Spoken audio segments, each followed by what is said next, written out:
Hi, I'm Chris Roberts. Ever since I saw Star Wars as a wide-eyed 8-year-old, I dreamt of being a hotshot pilot saving the galaxy or a lovable rogue making my way across the cosmos. It inspired me to make Wing Commander and has influenced everything I've done since then. 10 years ago, after 20 years of making games, I was burned out, so I took a break, but I never stopped playing games nor loving them. And now, I'm ready to come back, and I'd like to show you something I've been working on. But I don't want to build any old game. I want to build a universe.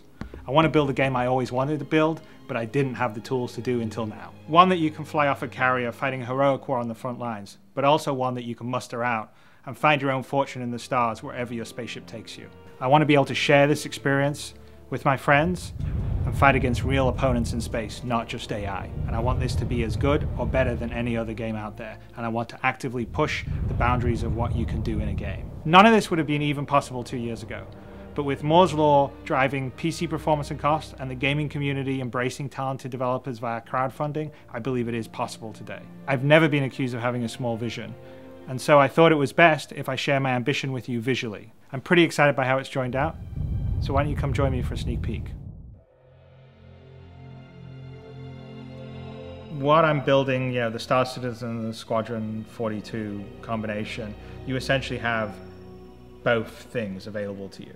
So Squadron 42 is the sort of single player experience where you are getting missions. You're in the military, so it's not that open world because you're going to be going AWOL if you decide you want to go off to some other planet. So the idea of it is you serve a campaign, you fly missions, it's branching just like Wing Commander was, and you have exactly that Wing Commander experience with the added bonus of some multiplayer and your friends be able to sort of co-op play with you as wingmen when you fly your missions. But when you finish your tour of duty, you muster out and you're in the wide universe, and then it's open world. You can go where you want, do what you want, choose who you want to be. And the other thing that's nice about this is you don't have to do Squadron 42. You can get into the Star Unit. You can basically decide you're never going to go fight in the military. You can decide that I'm just going to be a merchant or I'm just going to be a pirate. I think what we're talking about here has everything that made Wing Commander great and has everything that made Privateer and Freelancer great. It basically has both things, and the single player sort of military campaign side sits inside this whole universe in a holistic fashion. The idea is that it should be dynamic. So I've talked about the universe being a living entity and something that's always changing, and it's going to change based on the player's actions. So things that players do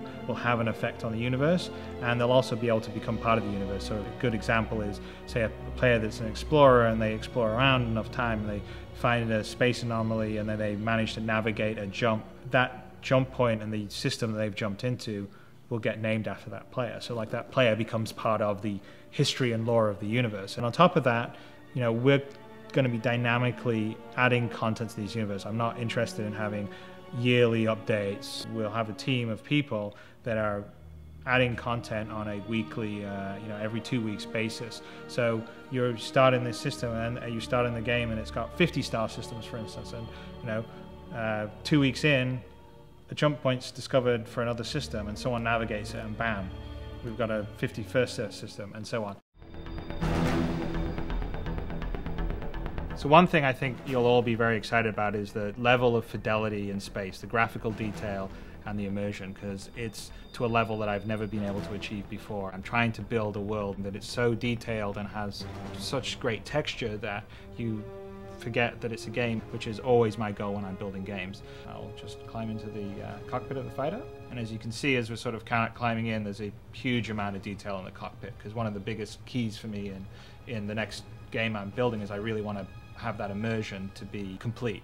And we're going to do a lot of things that will really push that. Everything inside the cockpit operates and moves and works. If I look around the cockpit, you can see the displays, my hands on the throttle, my hands on the joystick. The whole idea is we're immersed fully in a cockpit that's fully rendered in 3D. So if you issue a command, you hit a button, you'll actually see your character doing the cockpit. It's all for the immersion.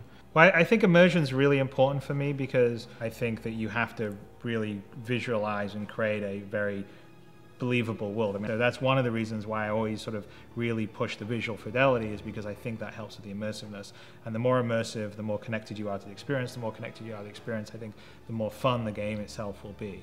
So an example of that is if we're looking around at our character, we can see that the character himself is about 100,000 faces, which is about 10 times the detail of most current day AAA games. There are about 10,000 faces or so, and so that just allows you to have a little extra detail. The wires on his pilot outfit, the creases in the uniform, and have it really stand up when you come in close and not break down because it's too pixely. So I'm really excited about the physics, and they're going to be a strong part of the gameplay. So let me demonstrate some of the features of how the physics interacts with how you control. The ship itself is built and designed and simulated like a real ship. So there's 4 thrusters on the bottom, and there's 4 thrusters on the top, and then of course there's obviously the engine at the back. Most of the ships in this universe are going to fly very much like an F-35 would do. They're fly-by-wire, so they take your input as a pilot and crunch it into trajectories and vectors it needs to tell the various thrusters to achieve what you've asked it to do. So if I want to rotate, or I want to, say if I want to pitch like I'm doing now, or I'm going to yaw, or I'm going to roll, it actually polls the thrusters themselves and says how quickly can you rotate to the position I need you to deliver thrust, and how much thrust can you deliver, and the thrusters talk back to the flight computer and says, okay, I can get you there in 0.1 of a millisecond and I give you this much thrust. The whole system is dynamically doing that every single frame and flying that way. It's really cool because what happens is a lot of unexpected or dynamic behavior happens by it, and then for instance if we're flying around in a dogfight, one of our thrusters gets damaged, it will affect our maneuverability, and it's not a matter of changing a script or data, it's actually all dynamically simulated in the system. So here's a really great example of the level of scale. I'm going to walk out this corridor and out onto the flight deck, and as you can see, it's huge. The carrier that's in the prototype level is about 1 kilometer in size. It's full of activity and spaceships and people. So one of the things that I'm the most excited by the technology we've been working on is the ability to scale. So we have detail for scale at a human level. So our character is about 1.8 meters in size. Then the same level of detail for a fighter craft that you'll fly, or a bigger craft, which say this fighter craft is 27 meters in size. I'm building a game in a universe that's essentially the universe in the game I would like to play. So it's for gamers like myself. So I wouldn't say that I'm a social, casual gamer that plays Farmville. I mean, I like sophisticated experiences. Well, I'm picking PC over console because PC was what I always used to do in the past, but more importantly, it's because PC is an open platform. PC is always constantly innovating. I really care about the PC. I really want to push the PC to the limit. I think it's a great game platform. I'm really actually quite sad and angry about the situation right now, where it sort of feels like, PC games and PC gamers don't get any respect. It's the medium that is the coolest and the most powerful, and that's really why I'm focused on PC. We're going to allow users to design some spaceships and build them and submit them, and if it passes the standards, then it can get sold in the ship dealers on certain planets, and maybe the person that built that spaceship will be earning money from other players that think that spaceship's cool and want to pay them for it. So one of the things that I like about crowdfunding is cutting out the politics and the noise of the big publisher, and you're dealing directly with the people that want to experience the game that you're making. So one of my main goals whenever I make a game is to really immerse you in the world and universe. And I think you've seen that on what we've been even trying on the website today, and this visual prototype is a demonstration of the direction that I want to take and will be taking. With today's technology, I can do that to a level that I never could have done when I was making Wing Commander all those years ago, or even Freelancer 10 years ago.